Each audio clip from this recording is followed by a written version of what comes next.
Ray Snedeker, and Ashley Wilbanks. I got a bad feeling about this. And welcome to the Outer Rim News show for July, looks like 13th, 2023. We got a full plate tonight, and we probably won't get through it all like usual. So what we plan on doing tonight is talking about the new Ahsoka trailer, probably giving you a review of Indiana Jones and the Dial of Destiny.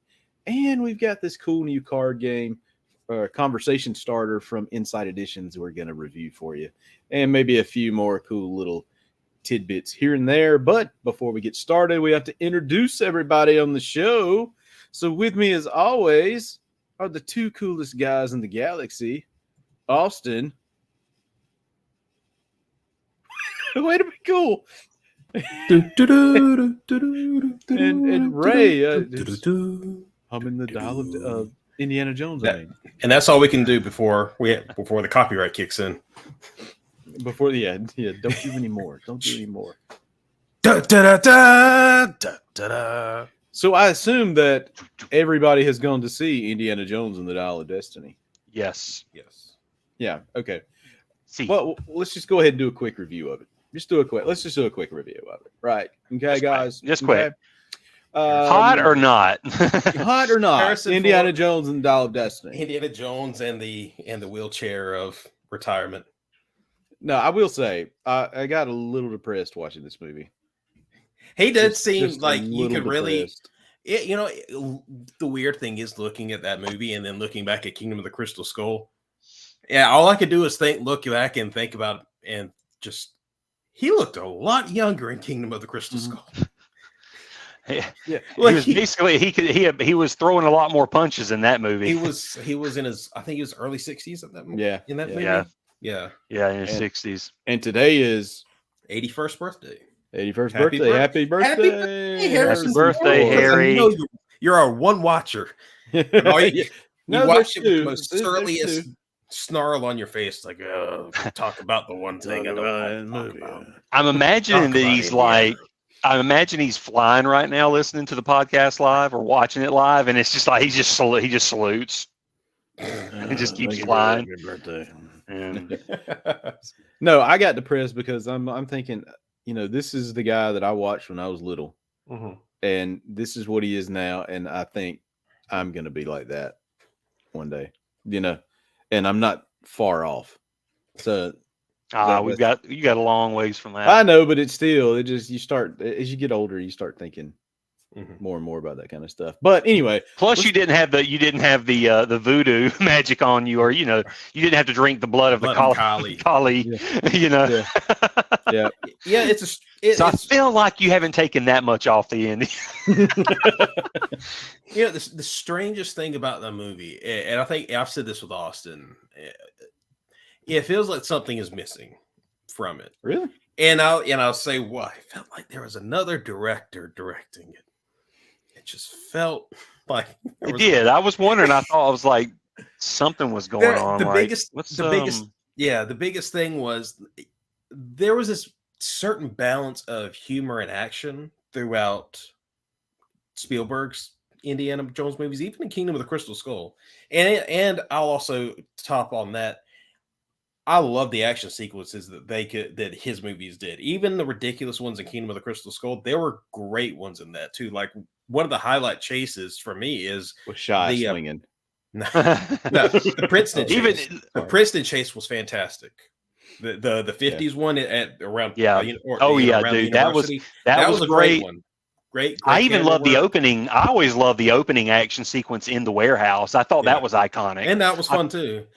But this one, and it led to a super iconic, phrase. Yeah. But I always thought that it was great. Yeah. So and then this one, I've seen other people review it too, and I would agree that like a lot of the action sequences didn't really hold a lot of weight for me, but I did like the one chase scene I did like was the astronaut parade chase. That was a fun one. I did enjoy that. Mm-hmm. Yeah. But as a whole, it felt like it was trying its best to do a new indie story while also remixing indie hits, because there were beats in there that were definitely seen before. Like, and this was probably my most hated part was I really disliked the kid, Teddy. Yeah. Just mainly because it seemed like they were just trying to redo Short Round somehow. He literally had the same backstory as Short Round. In a jersey. He tried to pick my pocket, he tried to pickpocket me on the streets, and he's been hanging around ever since. Same thing that happened with Short Round. Yeah. And they didn't differentiate him. I get that they didn't differentiate him enough, other than to try to push in a little, like, he wants to fly. He wants to fly a plane. Yeah. But that's the extent of it. I mean, like, I don't hate the movie at all. Like, it was a good movie. Great ending in the story. I liked I've never had a problem with any of the big, the bombastic reveals of each Indiana Jones movie, like the Ark of the Covenant, the ghost coming out of it, up to the Kingdom of the Crystal Skull, even, with the alien stuff. That didn't bother me. That was just another, big jump. So this one didn't bother me either. It's wild.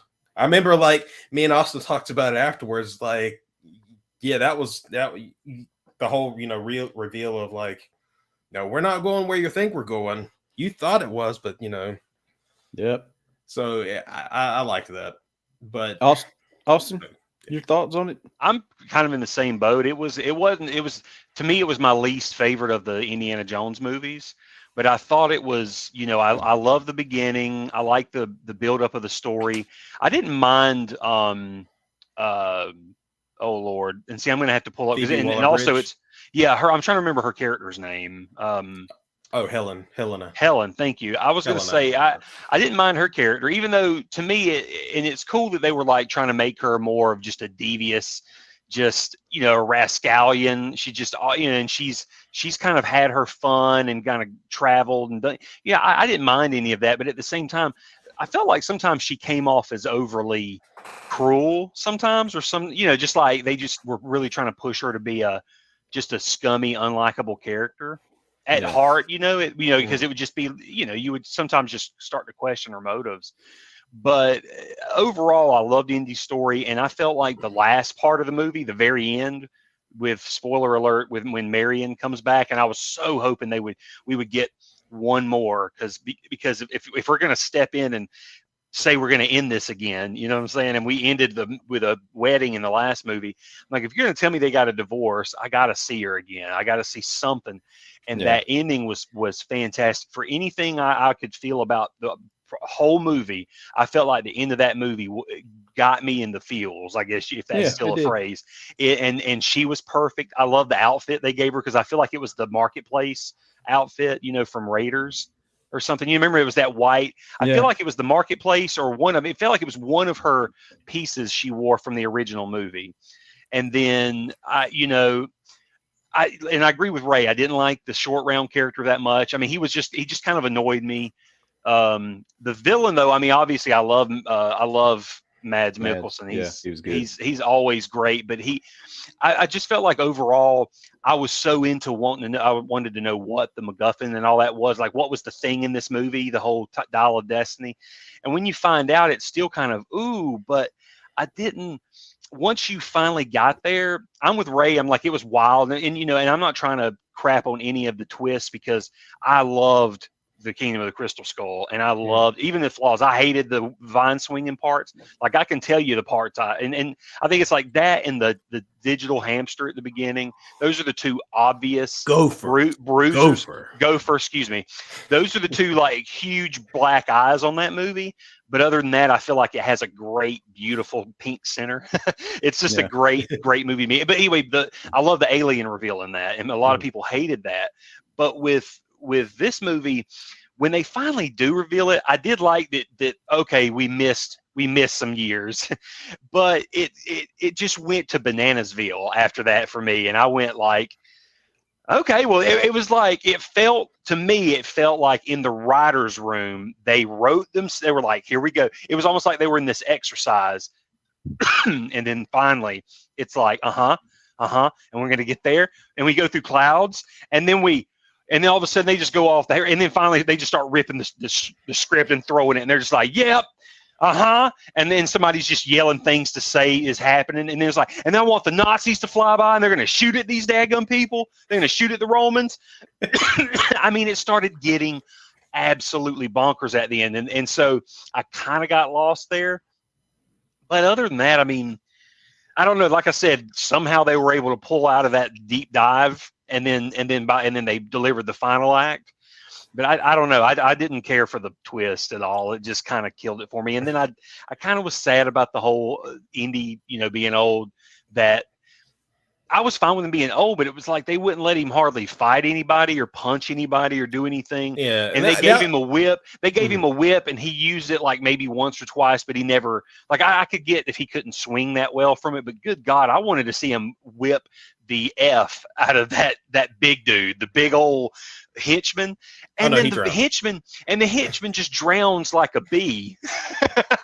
And I thought for sure, I was like, okay, even when it happened, I whispered to my wife, I'm like, he's gonna come back, he's probably gonna explode out of that water. And I'm like, he's gonna be so angry because he almost drowned that he ripped a piece of the great, like he just ripped himself away from it. And I thought that'd be great. And then him and Harrison would have had the final showdown because he'd be kind of weakened because from the water and all that. That never happened. I don't know. I was just like, really? Like we just like this kid straight up murders this dude because he murdered him. But yeah, overall, I just felt like as a final Indiana Jones movie, I in my heart was fine with Kingdom, but this is okay. But to me, it's not as good as Kingdom. So yeah, I'm kind of. It's kind of my new least favorite. It's gonna feel like the odd man out too, especially I think if you were to watch all 5 of them now lined up together, like one after the other, after the other, after the other, it's gonna. There is a very different feel and vibe to the newest one for me, at least for me, and yeah, because I think one of the big things is it goes back to that George Lucas thing of it's like poetry, it rhymes, and that applies to Indiana Jones in a very simplistic way. Is that there are a lot of beats in the story that always kind of repeat in some way, and it just works. That's just kind of the formula for Indiana Jones, So, like for instance, one thing I always liked with the movies was there was some kind of poetic justice against the villain, and also some kind of brawl against a big henchman, whether it's like the second in command or it's just the big guy in the very end Raiders of the Lost Ark at the plane. There's that fight, there's the main bad guy in Temple of Doom. There was his little, there's his guy that they fought at the Crank. There was the Nazi in the tank. I always forget his name. Yeah. But there's always some big bad guy that Indy has to fight, and they couldn't do it with this one, and I feel like they should have. If it was me, I would have written it into where, like I said, let them have that scene they had between him and the kid. Let him get out of the water. He's in a weakened state, or somehow either that or he comes back later. Even if he's not in a weakened state, I'd bring him back. He got away. He got out. He comes back and fights in his Indy and Helena, versus. But would you really want to see an 80-year-old guy fighting? Well, that's why I'm saying I would, but he would need help. But in also the instance, Indiana Jones has always been creative about how they can handle something. Harrison and Spielberg, they usually figure out fun ways to handle an obstacle in the story. It's like Batman versus Superman, what I mean? Just the big thing. Yeah, the big thing in the bizarre chase was the guy who was about to do the sword and and Indy just shoots it. Yeah, there we go. Right. He didn't. You don't need muscles for that. It's something along those lines where it doesn't have to be just a straight up brawl or something. One of the best things about Indy in this movie was, he really got to use his smarts again. He did get to use those, like figuring out the displacement theory. I'm sorry, I keep interrupting to get to Ashley's point of view. Yeah, I think bottom line, I have to give him like a 7 out of 10. And see, I'd probably, if it was me, I'd probably drop it to a 6 out of 10. Yeah, I could get that too. Because I don't hate it. I just know it's like, it's one of those things where like, it's an Indiana Jones movie. To me, it's still a winner. They got most of it, or a good bit of it, but it still wasn't like quite there. And I think probably a big thing with that was Steven. And it's not that I hate James Mangold. I just felt like Steven was a missing component. And then there was, like I said, there was some script things that felt really off. There were But, a yeah, lot of writers on that movie, I think. Yeah, there were, and David Koepp was, I think, part of that too, wasn't he? Or that doesn't hold. Yeah, David Koepp. Yeah, I was just saying because he always seems like he's involved in some way. So it's like I wonder in what capacity was he because it says even James Mangold was. But anyways, Ashley, what do you think of the movie? I'm gonna go like totally left field from you guys because I enjoyed it. I really liked it. Yeah, I did think that it was a little long, so they could have cut some stuff. I out agree. Of it. I agree. The beginning, adventure scene or whatever. I did enjoy that long. Actually. I mean, it was good. Yeah. It should have been cut down though. It should have started. It should have started in the mid, like way more in the middle of it happening. You know what I mean? Like I would have enjoyed it more, lad, because it started to get. I felt like the longer I was seeing the CG face, the old, the de-aged face, it was the longer you start that your brain starts to go. All right, let's go. Let's move on. This ain't, it's like.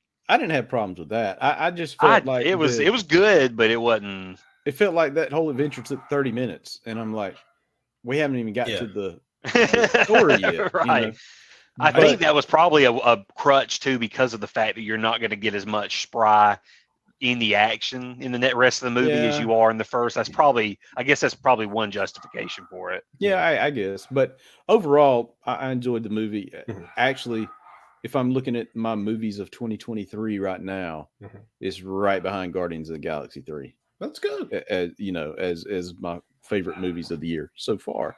But I enjoyed it. I enjoyed it way better than Crystal Skull, and it's probably above Temple of Doom for me. So it's right under 1 and 3. I'm on the opposite spectrum because Temple used to be my favorite. Now it's I don't know. It's a battle. Sometimes it depends on my mood, but I love Temple and Kingdom for sure. Raiders is a classic, but it's still to me, it's like Temple was always more special to me than Raiders. I don't know why. I guess it was like that. It spoke to me more, but Crusade was always my least favorite. Really? And then Kingdom came out, and then I thought Kingdom was better than Crusade. But I mean, I like Crusade. It just felt like Crusade was a little bit more like a slower return to the first movie, like kind of a touchback. We're going back to the Nazis, but we're gonna slow it down. But I love the beginning of that movie. I love a lot of the sequences in that movie. Yeah. Well, I mean, I think low key, Last Crusade is probably about my favorite, actually. It's just I think the big, Sean Connery was a fantastic, Henry Jones Sr. and there were great moments. Casting. They played off each other really well. And like one of my favorite moments still to this day is just such a great dramatic moment was when Henry calls, he finally calls him Indiana, when he's trying to get him to, let go of the Grail. Yeah. Yeah. So, just the way he says it, Indiana, let it go. Yeah.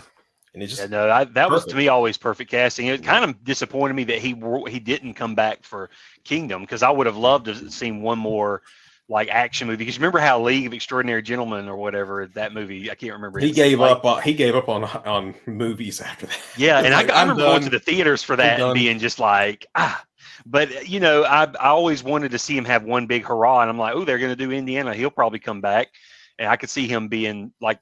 If they can, I was like, if Harrison can do it, he can do it. And then, because isn't he like a couple of years older than Harrison in real life? Like 10. Sean Connery? Yeah, I felt like they were, or maybe you're right. Maybe it's 10. Yeah. I was going to say it still wasn't like he's basically in the. It wasn't a realistic. Older. Yeah, it wasn't a realistic age gap between them. Yeah. So, but with I was going to say with this one, with the new movie, one big complaint I had was the action sequences themselves, like the chase sequences, were so repetitive. It was just, and they were cool and all, but it were just, we're going to get this little tiny vehicle and roll and just, and it felt like the same thing. Now the parade sequence on the horse, iconic, great. I love that. I know people disliked it, but I did enjoy it. I did enjoy the train sequence because it did feel, I would say, for what I said earlier about how it did feel like there was a lot that spark of Spielberg missing. That sequence, that did feel like it tried to get close to it, and it almost did at points, but it felt the closest than the rest of the movie for me. Well, how confident after seeing that? How confident are you of James Mangold's upcoming Star Wars movie? I'd still be down to see it. I mean, yeah. I don't have a problem with him. I'd give it a chance. Yeah, I'm not yeah. going to say I'm going to go in with a pessimistic Yeah. attitude because Yeah. I loved Logan. Yeah. I loved, I mean, like I said, it's not that I hated this movie, and plus I know that there was probably a lot of fingers in the pie on this one, which I'm sure same will be with Star Wars, but maybe he'll have a little more, or maybe he does have more control with his Star Wars project. But I'll give him a chance. I mean, I don't know, I'm a little more lax on some people now. If you start to see repeated patterns, and you're like, okay, take that person off, like stop it. Yeah, then I'm like, okay, y'all haven't impressed me at all. But I don't know. He's still okay in my book. Yeah. All right. So overall, a couple of us think it's okay. Go to the movies and see it. Yeah. Yeah, but go to the movies and see it. Yeah, It's a please go see theatrical it. movie. Don't watch Sound of Freedom. Don't watch that. That's not good. Yeah. Don't watch that. Yeah, I don't even know what that is. Like I'm just now hearing about that movie, and I read about it. Like it's I read literally like the synopsis, and I went, it's building its hype "Ooh." off of it. It's building its hype literally off of just beating Indiana Jones. Now we beat it one weekend. I don't even know what that is. So never heard of it. It's a faith-based thriller about child trafficking people who embellish their credentials as child trafficking fighters. It's just weird. It's a whole shady, weird thing. Don't go see that, then. Let's not go see that. It's like the Empire. Speaking of Empire. All right, so let's transition into this Ahsoka trailer. The Lucasfilm released a brand new one this past week. Tell me all of you first. Tell me, Ashley, whenever it dropped, whenever your phone got the alert, how did your heart feel? I was busy. Honestly, I mean, that day was pretty busy for me. So I didn't even get to see it until I got home after work. Dang, I am so sorry. Well, I'm trying to remember. I'm so sorry I for your wasn't that loss. busy. Yeah, I'm so sorry for your loss. I my condolences. Yeah. Thoughts and prayers. Because man, whenever it dropped, I was like, now I don't think I could watch it right that second, but man, when we did, Jesus. Yeah, you were on the phone with the customer. It's like, gotta go. Bye. Call you back. All right. So what I'm gonna do is, like last time, we're gonna throw it up on the screen. You start playing through it, and when you see something you want to talk about, tell me to stop, and I will stop. But I'm not going to turn the sound up because I don't want the YouTube gods to get onto us. So here we go. I'm sharing the screen, so you tell me when to stop. Whoa, no. Well, okay. You can keep going. Go ahead. Keep going. Oh, I got the subtitles on, so here we go. They're still keeping them a mystery who they are exactly. I mean, we got guesses as to what they might be, But they obviously say we are no Jedi. Yeah, we're no. But don't Jedi. y'all see? Hey, pause it real quick. Did you notice though in that opening how reflective it felt? A lot like kind of Rogue One, A New Hope intro ish. Like on the going, basically like a Sith creating destruction down the hallway of a battleship. They're fleet troopers, Austin. Okay, that's I know they're with the New Republic. No, I'm just saying it's pretty cool. Yeah, I mean, it's pretty neat that they're showing this new thing, and I wonder what it's trying to say. I don't know. I guess we'll find out August 23rd. There's some cool throwbacks here. Oh, there he is. I think that orb is important too, and yeah, seeing Thrawn. Oh, yeah. See this. I think that orb is for this to unlock this map. And isn't that so? The girl she's attacking, who gets up from those, if you go back, is that the girl who betrayed? Oh God, her. Isn't she the one from the Mandalorian? No, I thought that was. You're talking about the one that was working with Gideon. Yeah, secretly communicating with Gideon. That's not her. That's not okay. Yeah, I thought it was her because it looked like the same short hair. No. I thought that was going to be a good connection. It's almost like they're wiping out what's left of Gideon's forces. I bet that sequence is probably intro sequence or something because it looks like they're just wiping through a New Republic ship. So it's probably just them destroying just somebody just to show you that, oh no, there's a threat. And I So- wonder why they're not paying attention to Hera. Like, why aren't they listening to her when she's saying that there's got to be a threat out there? And politics, man. So we see Mon Mothma. Do we know these other 4 people? I know one of them is related to the guy from Resistance, Kazuda. Oh God, what's the main character's name? Oh, yeah, Kaz. Kaz. Yeah, there's one. One of them is his father. I think it's the guy all the way on the far left. I believe. No, it'd be this guy where my mouse is. Oh, okay. Yeah. Maybe because of the color scheme too, right? Ashley, you think that might be a hint to the character? I don't know. I'm just looking at his. Well, you can just see his face. Yeah. I wasn't able to see it close enough. Yeah, that's him. I don't know how I got it mixed up. I will say I like their on at least in this one when you look at their New Republic uniforms. I like that it's an homage to the Rebellion uniforms they had on like the Tantive 4. Yeah, I don't know why. I just really love those uniforms. Everything looks so a nod white to, and clean. Yeah, it's a cool nod to New Hope for me. Yeah. And okay, let's keep going. There's yes. And then that guy behind her. Yeah, that's Kaz. Yeah, that's Kaz's dad. Yeah. Yeah, 2 legends, man. Hera, Mom. I have to say, like, I'm really liking how Mary Elizabeth looks as Hera. And she looks like when they have the reveal further in the trailer, she looks fantastic as Sabine. Like, she looks like Sabine stepped out and 10 years passed for her. Just like an older version of what we saw in Rebels. This is perfect casting. Have you? I just don't remember this. Maybe I'm misremembering. But towards the end of Rebels, was there any kind of hints that Ahsoka was training Sabine? I don't think that's going to mean what people are thinking is in the trailer, because I think it's just trailer editing to make it seem that way. I think they're probably going to be more. I bet in the conversation themselves, it's going to be more along the sarcastic lines. Because the way she said "bastard" sounds kind of sarcastic. Yeah. I don't know. I mean, she uses lightsaber. I mean, well, it could also reflect that there was that moment where, in the epilogue, where Ahsoka comes to see Sabine. We don't know what happened on that visit. So she could have been trying to train her in some way. Yeah. All right, let me keep going. It could have been something we just didn't see. We got the freeway on Lothal, and it looks like if you go back. Actually, I didn't even think about this. Look at the ship that's chasing her. I think we're getting some real expanded universe. I think that's an E-wing. It is. It's an E-wing. I do like her helmet. Heck yeah, man. God, yes. I don't think I'm going to survive this show, y'all.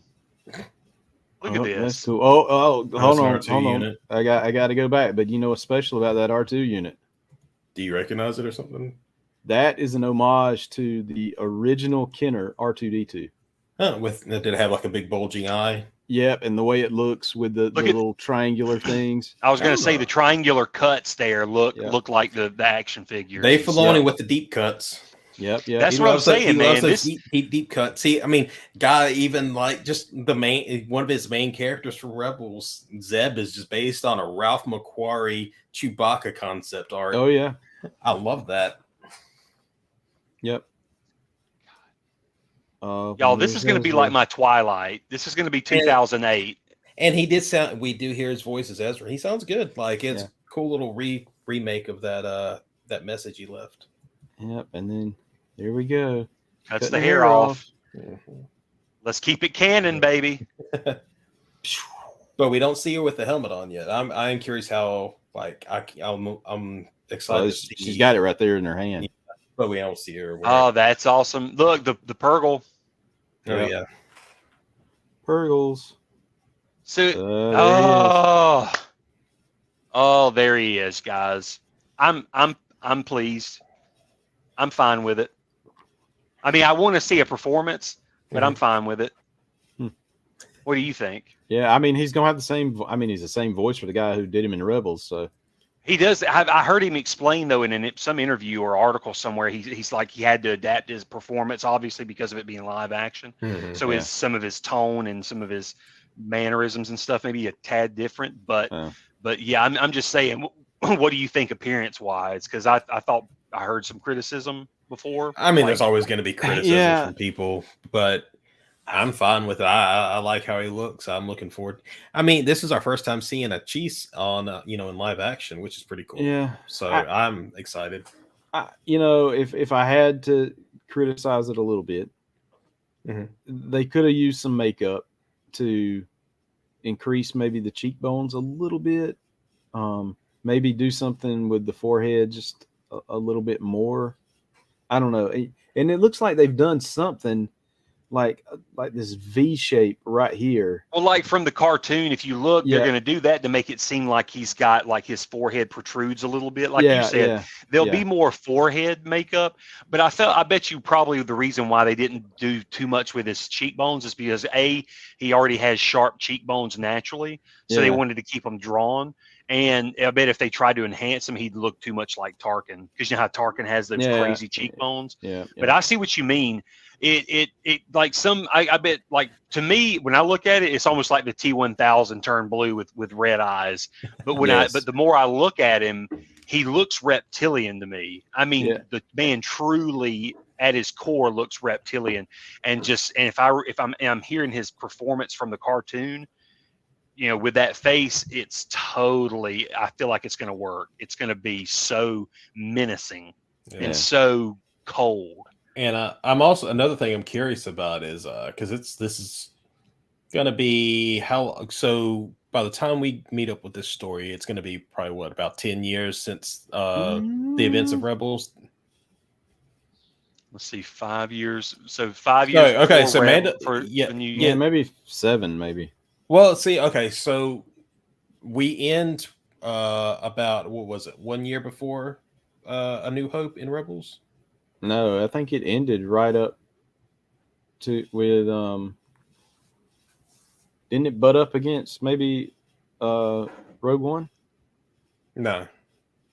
I think the closest we get with Rogue One is that what's his name makes an appearance, I think, in the season. But you did have a time jump at the end of Rebels. Because I was going to say, when it ended, jumped, So I was going to say they probably ended with maybe 2 years. Maybe there was like a year or two before like the New Hope and everything jumped off. Jason already looked like he was about 5. Well, that was by the time that was by the end of Return of the Jedi, which is another 3 years. So that would make sense. So that's what I was getting at, was like, so you got about 3 years there. So 4 years, and then it's going to be at least 9 years, because by Mandalorian season 3, it's been 9 years, I believe. Because I think Filoni and Favreau don't want it to be. They're kind of fuzzy on the timeline of how long Grogu was with Grogu. Yeah, I'm thinking about American Grogu. Grogu goes Grogu. Grogu, that goes on my spaghetti. Ragu. Come here, Ragu. But you have about, I think they're saying right now it's around 9 years currently is where season 3 is ended. So that's around 12 or so years. So we're looking around between 11 to possibly 13, 14 year gap between when we last see Thrawn and when the show takes place. So he could also, that could you can look a little bit older. Yeah. So Ezra's been gone for a while. Yeah. And we also know, spoiler alert, that Jason's in the show because he's in the Lego set. Yes. Right. Yeah. Thanks, Lego. I'm curious too, also, because one thing my wife keeps saying, because she saw the Lego set, and what her first thought was on seeing the Jason minifigure was, we'll look at the set later, I imagine.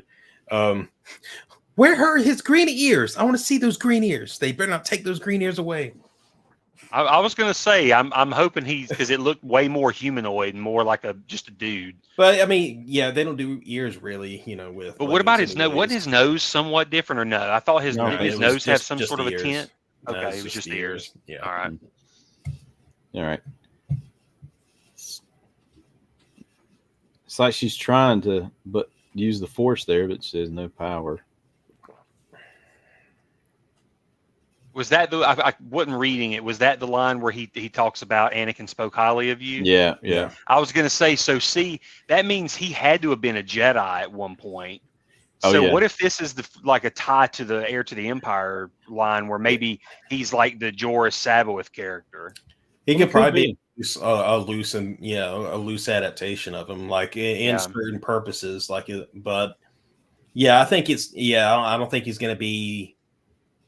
I don't know if I don't know if Filoni's going to turn him into a Sith, or maybe he's a. It wouldn't be. Well, yeah, it wouldn't be a Sith. It's more like a dark, because Sabaoth was a dark Jedi anyways. Because it was more like the reason why he was dark was he was actually dead. He wasn't really, he was a clone, so he didn't know that, and he's going crazy, and he's got his own twisted way of thinking. Because basically, the original Sabaoth wanted to go and spread the Jedi into the unknown regions. That was the whole point of Outbound Flight, and that got basically stopped, and I think they all got murdered by Thrawn or something. No, it was it was like a three-way thing, I think, where like they encountered.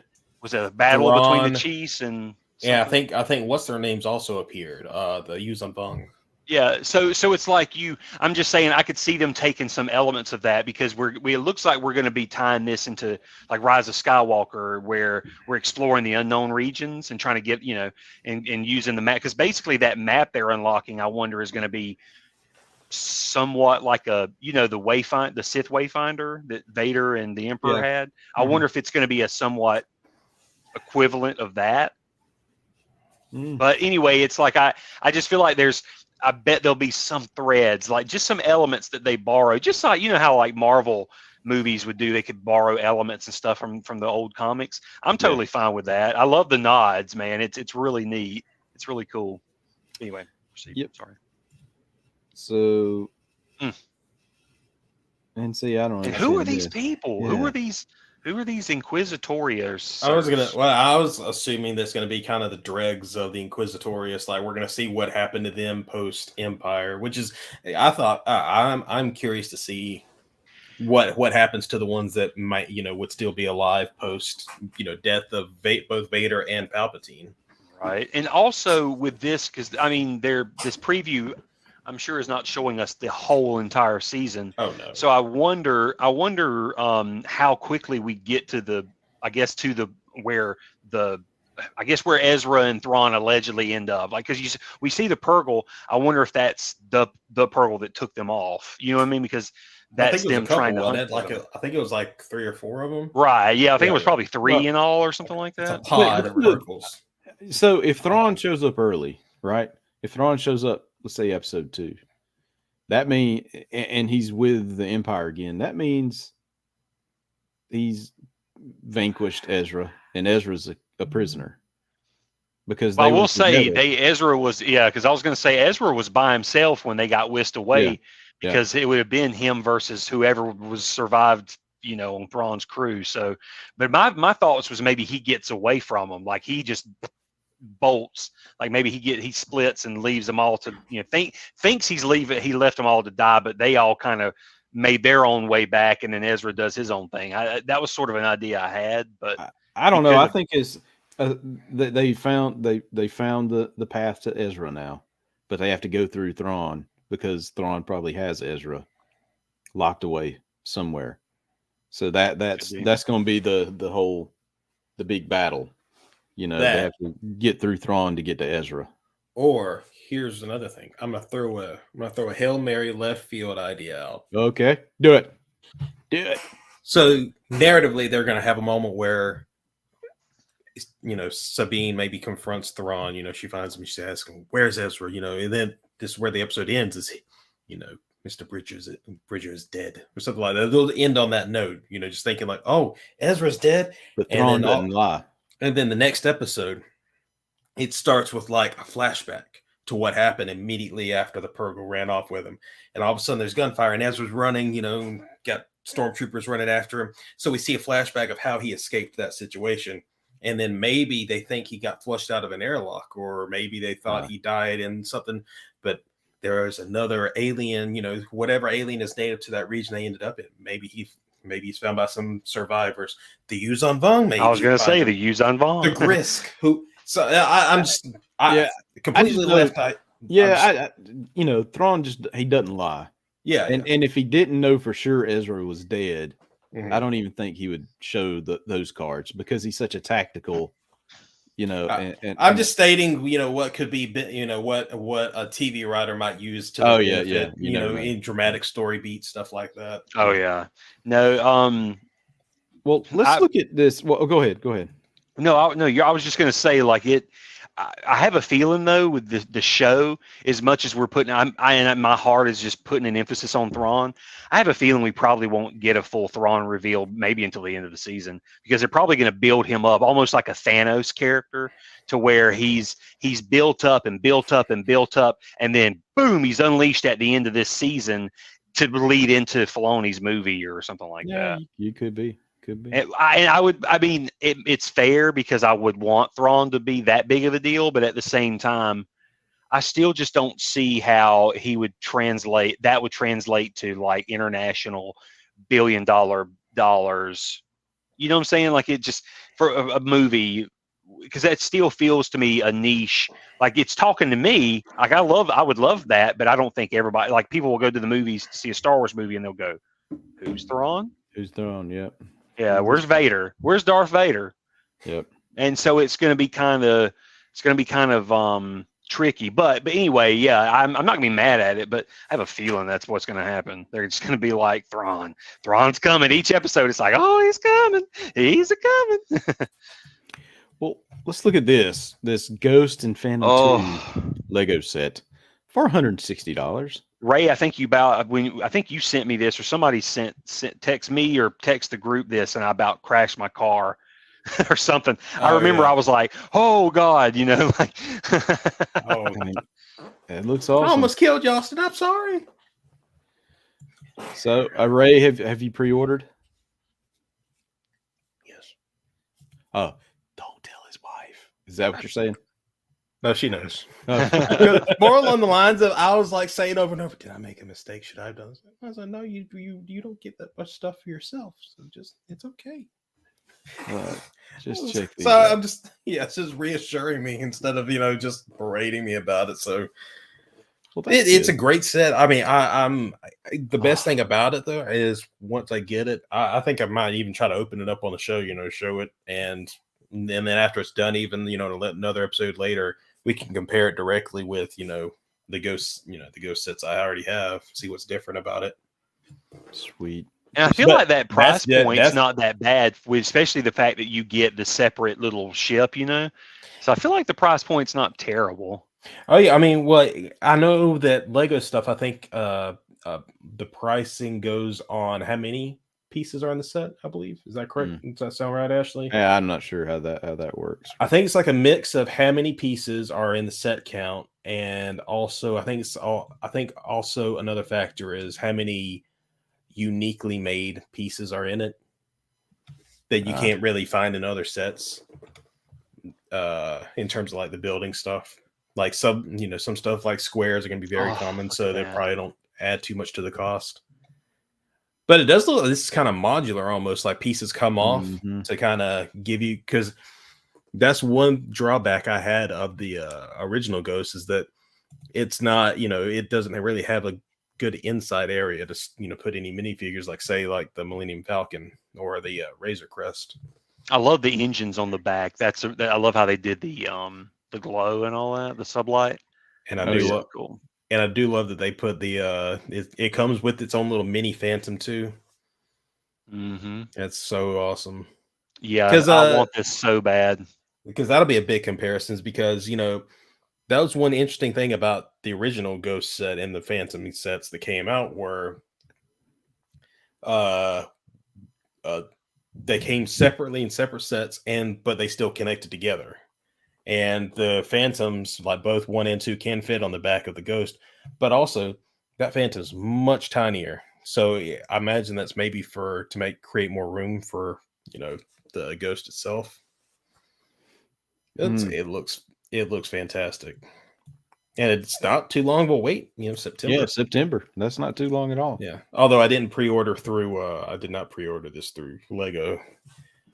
Yeah, Because their shipping can kind of kick you in the butt. Although you know what? It's free shipping, I think, but I think their tax can be a little higher. So I actually got it through Amazon this time.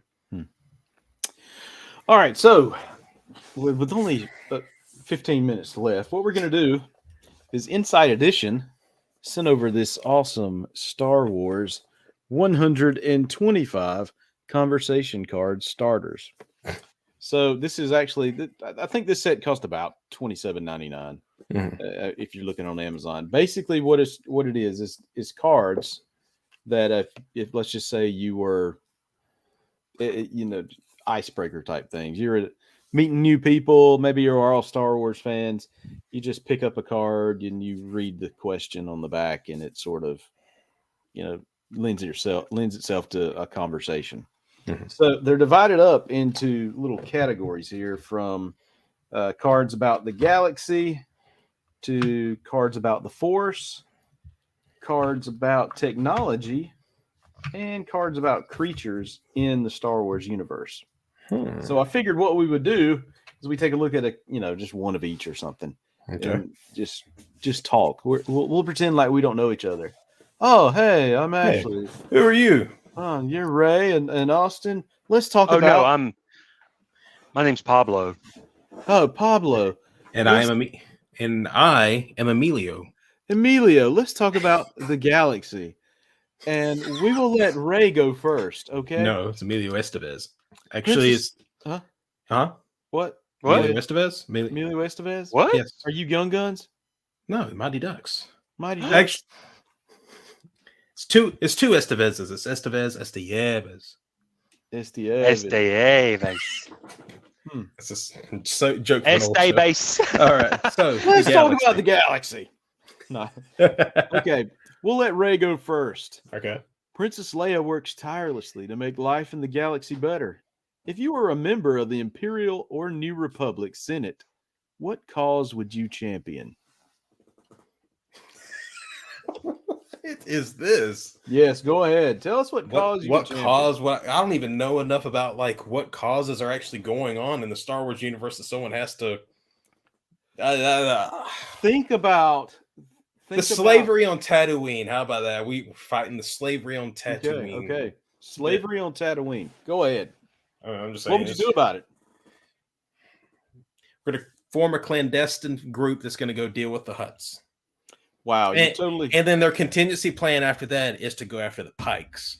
And then their contingency plan after that is to go after the Black Suns. And if the Black Suns don't cooperate, we just keep going and knocking off pieces of the board until there's nothing left. So that's your contribution to the Galactic Republic. It's a lot of violence. And I can't get past that. But you know what? Okay. One less Hutt out there is probably a good thing. Okay, let me just ask Austin a different question. Okay, this is about the galaxy, Austin. Okay, you can make yourself. Yep. If you were a scoundrel in the galaxy far, far away. Would you rather work as a smuggler or a bounty hunter, and why? Oh, that's a good one. Yeah, I'd be a smuggler.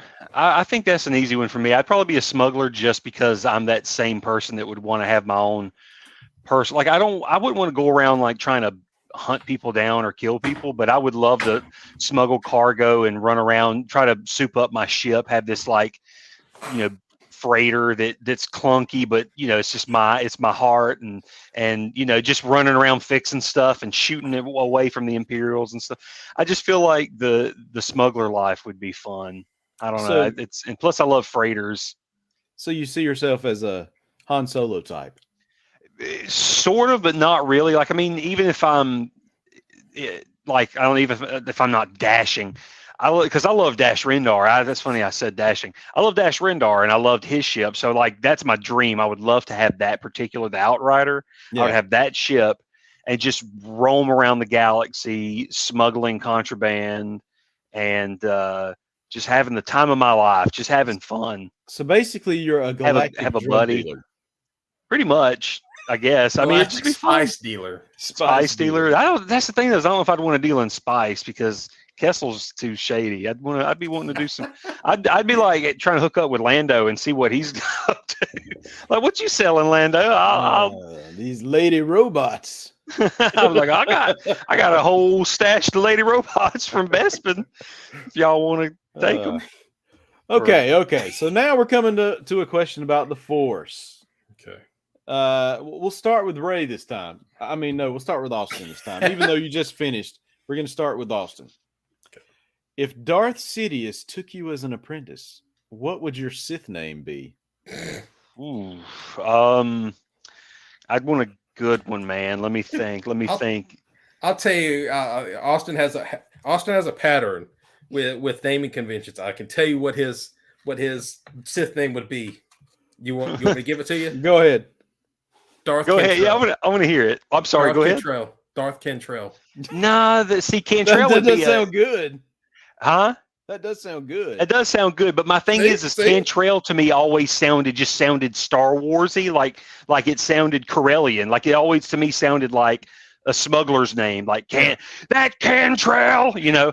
And it just, but you know, what if I was like Darth Demonic or Darth? I don't know. I'd want to be. I don't know. I would want it to be something like just some wicked sounding name. I don't know. I'm trying to think of something warped. But yeah, I don't know. It's just like I would want it to be really dark. Oh, gosh darn it. Darth Cthulhu. Yeah, yes. Darth Cthulhu, or however you want to pronounce it. All right, Darth Cthulhu. Here's Ray's question about the Force. Okie dokie. Ezra Bridger, a young Jedi in training who we meet in Star Wars Rebels, has a Force connection with animals. Have you ever felt like you knew what your pet or other animals around you were saying? Yes, in certain ways, yes, because they will let you know what they want, especially like my dog. Feed me. Feed me, or I want to go run around. I have so much energy and I need to let it out. Okay. So yeah. I mean, not in English. I don't like hear them say, you know, "Hello, Father, talk to me."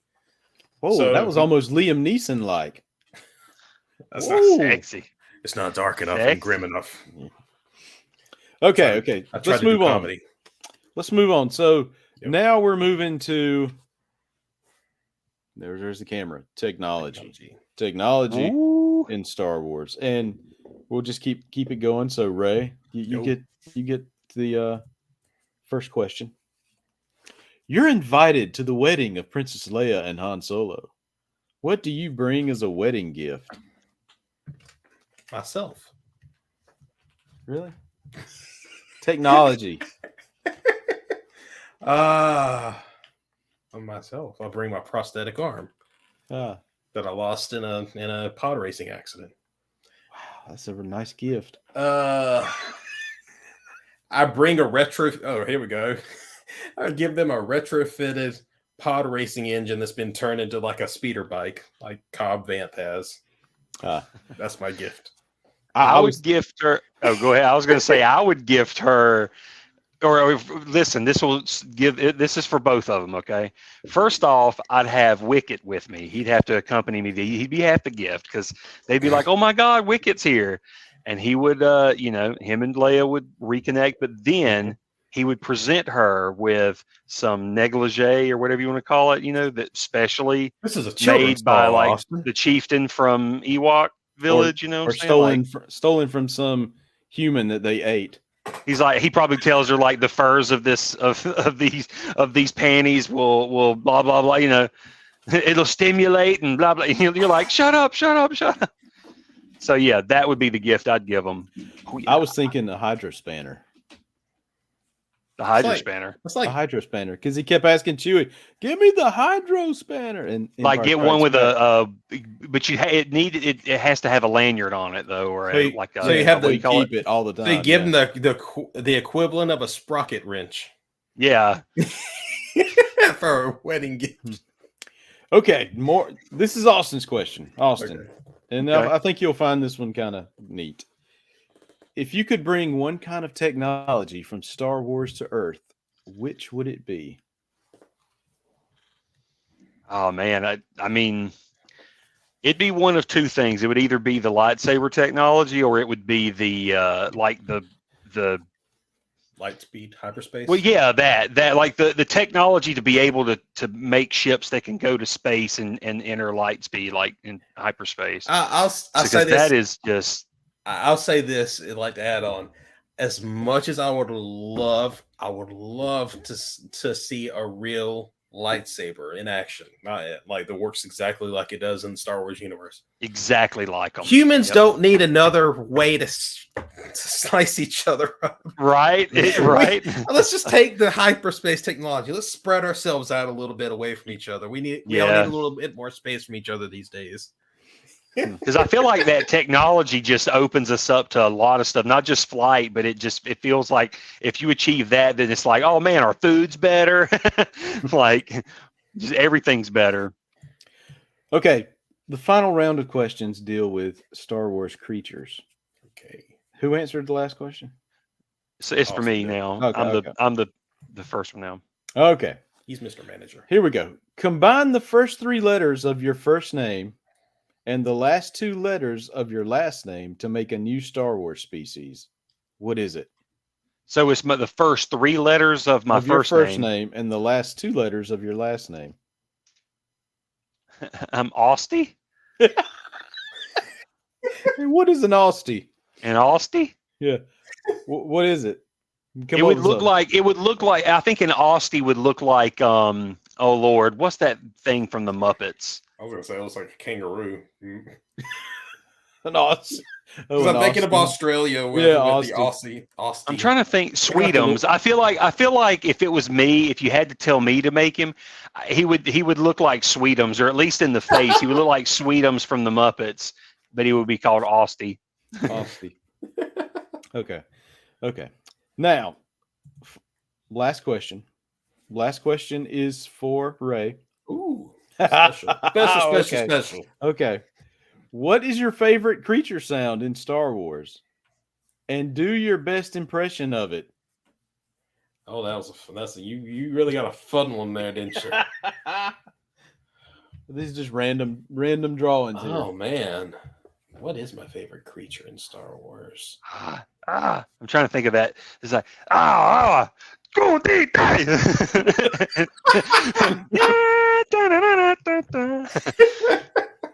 What was that? A Yasm? God, something like that. Oh man, I'm guessing we're like they smell better on the outside. Yeah. Well, I'm guessing we're going with creatures, so non-sentient. Yeah, non-sentient. So not civilized creatures that form. Oh dang, we couldn't pick Ewoks. Probably not. They're a little too civilized. Dang, I'm like If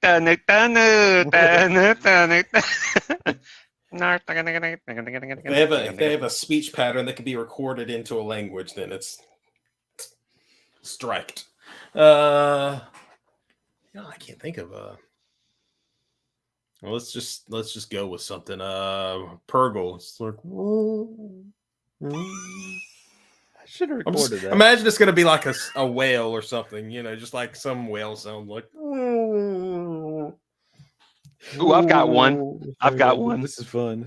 Okay, go ahead. I've got one. All right. This is going to be my big stunt for the night. Oh God, no. My favorite creature, the Asalamir. It's a Legends character. The Asalamir. Here's an impression of him. Oh God.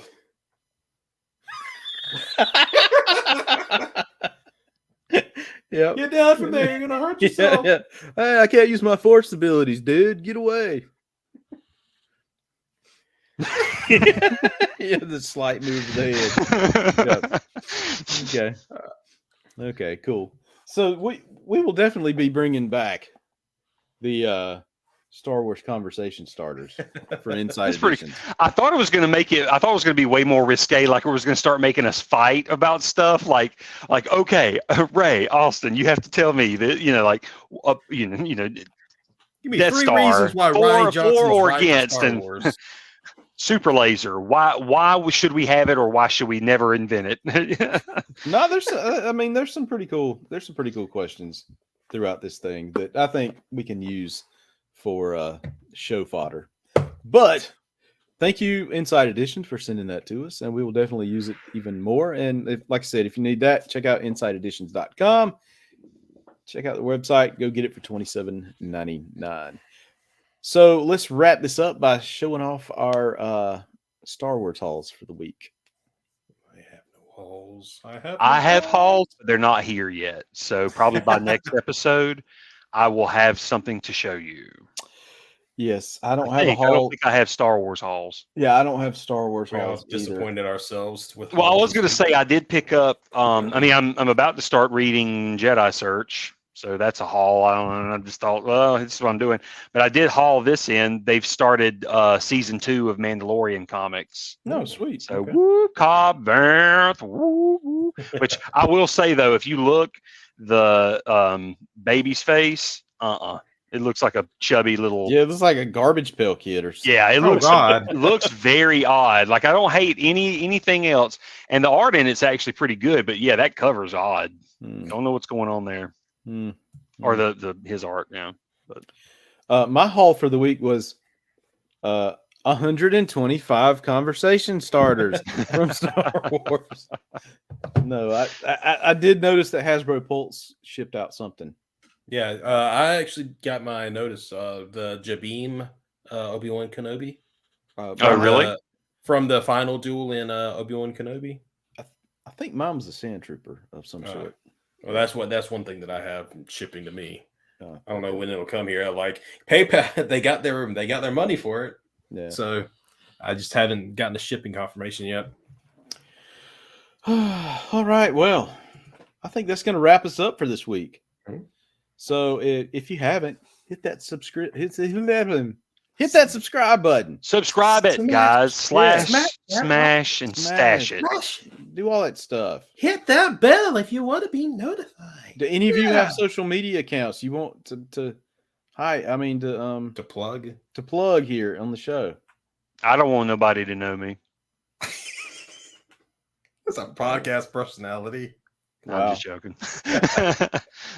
But no, I don't have an internet personality to display to anybody. All right. Well, I don't have one yet. When I get big enough, I'll think about making one. all right, y'all. Well, that's it. May the force. Well, let me look at the camera. May the force be with you. And also with you. Go with Jesus.